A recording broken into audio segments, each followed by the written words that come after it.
Premier, I raise this issue on behalf of a constituent in Smooth Rock Falls, Angèle Lacroix, whose family has been devastated since the closure of the Tembec Mill in Smooth Rock Falls. She writes the following: I'm presently enrolled in a 2-year registered practical nurse course through Ontario's Second Careers program. I hope to convince you that the Second Careers program new guidelines are restrictive and do not allow enough flexibility in assessing and meeting the specific financial needs of candidates like myself in special circumstance. The new guidelines are created added financial hardship on me and others. Thereby, in my opinion, the program will fall short of its objectives to help train unemployed workers for new careers. Although I am grateful for the opportunity to participate in the program, unless I am provided with adequate financial assistance, I will be unable to finish my 2-year program. Premier, what is your government prepared to do to make sure she's able to stay in the program and complete and go to a job that she's been promised? Minister of Training, Colleges and Universities. Thank you very much, Mr. Speaker. I appreciate the honourable member's question. Obviously, I can't comment on a specific case, but I'd be happy if he provides me with the information to look into it. But let me take this opportunity, Mr. Speaker, to talk about the Second Career Program and report to this legislature that as of, I believe, a week ago Friday, we have close to 35,000 Ontarians who have benefited from the Second Career Program.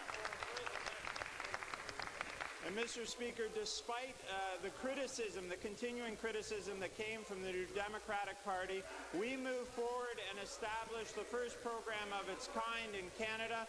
We have worked to make sure that it's responsive to the needs of workers. Mr. Speaker, last June, in fact, we issued new directives to make the guidelines more flexible based on the feedback that we had heard from both those who are applying to Second Career and from those that are administering the program. Changes to the program in June of last year in terms changed eligibility and brought forward things like reduction in the number of weeks of active job search that a candidate needed. We reduced the duration of unemployment by half. Supplementary. Minister, it just doesn't cut it. Angèle is going to be forced not to complete this program because your Second Careers program does not provide her with the support that she needs to be able to complete it. My office, my constituency staff, and myself have already raised this issue with your minister and MPP liaison on numerous occasions in order to intervene. That's the reason I asked the Premier to intervene, because your office has said there's nothing we can do. So my question to you is simply this. Angèle wants to stay in school. She's been offered a full-time job at the end of her training. Are you, yes or no, going to fix the issue so that she gets the support that she needs to be able to continue on with her education and move to a full-time job? Sure.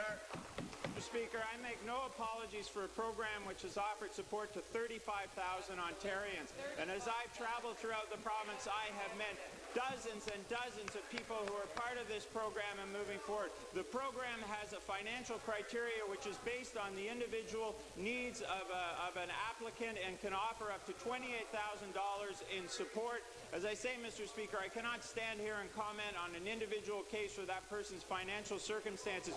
But what I can say, Mr. Speaker, is that we have 35,000 Ontarians who are turning over a new chapter in their life, despite the fact that that party stood up day after day, criticized the program, asked us to scrap the program, and said the program was a flop, Mr. Speaker.